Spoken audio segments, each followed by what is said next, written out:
Olá, eu sou Iago Lucas Vinícius de Moraes, eu sou até onde eu tenho conhecimento um dos primeiros e únicos psicólogos brasileiros a focar nas características masculinas, e esse é o Psicoandrologia, um canal no qual eu divulgo informações científicas sobre os homens, um espaço para que nós possamos pensar qual a situação do homem na atualidade. No dia 1º de março de 2018, Atercino Ferreira de Lima foi solto da cadeia após ter passado 11 meses preso, falsamente acusado de ter abusado sexualmente de seus filhos. O motivo pelo qual eu quero chamar atenção para esse caso, pelo qual eu escolhi falar dele, é a estranheza desse caso. Em primeiro lugar, ele se separou da mulher em 2002 e então ela o acusou de ter abusado sexualmente dos filhos e foi aberto um processo contra ele. Até aí nada de estranho. O que é estranho é que, como acontece em casos de denúncia de abuso sexual de menores, as crianças foram atendidas por um psicólogo forense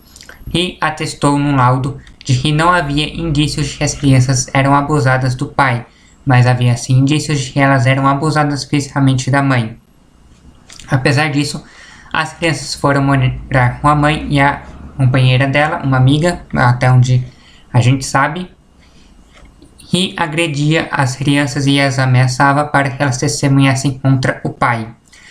O tempo foi passando, o processo não caminhava, as crianças fugiram de casa, foram morar em orfanatos,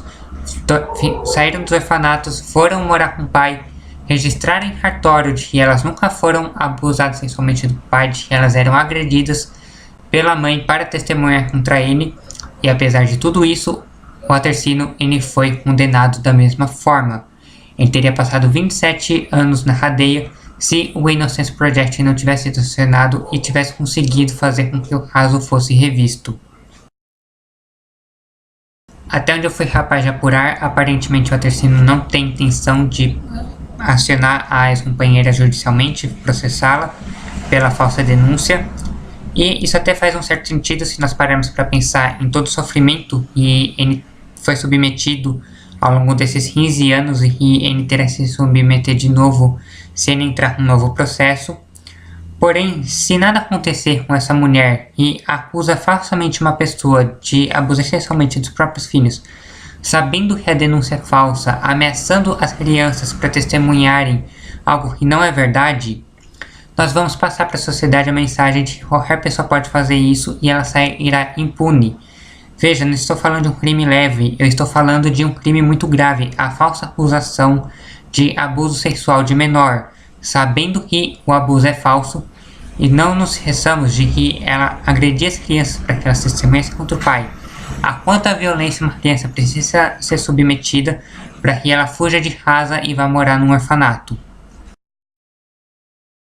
Não se sabe ao certo quantas denúncias de abuso sexual são falsas, muito menos falsas denúncias de abuso sexual de crianças. Dependendo do método utilizado, os estudos sugerem que o valor varie de 6% a 80%, ou seja, entre praticamente não há falsas denúncias de abuso sexual, a quase todas as denúncias de abuso sexual são falsas. Um dos motivos pelo qual essa discrepância é tão grande é a dificuldade de se identificar o que exatamente é uma falsa denúncia de abuso sexual. Nós temos aqueles casos em que a pessoa que fez a acusação, ela sabia que ela estava fazendo uma acusação falsa. Nós temos aqueles casos em que houve uma má interpretação dos fatos, parecia um abuso, mas na verdade não era.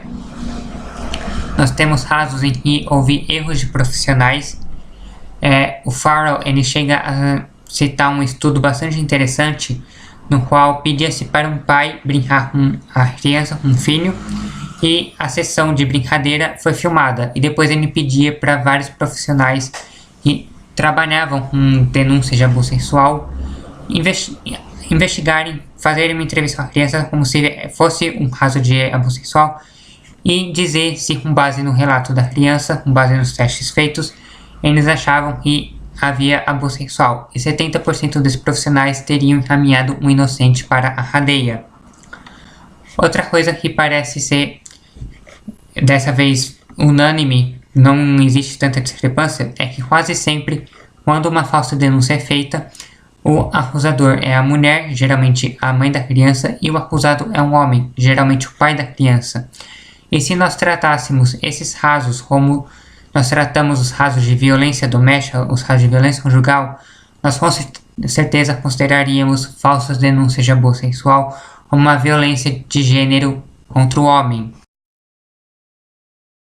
Praticamente tudo que eu falei nesse vídeo é característico da alienação parental, então no próximo vídeo o tema será sobre alienação parental.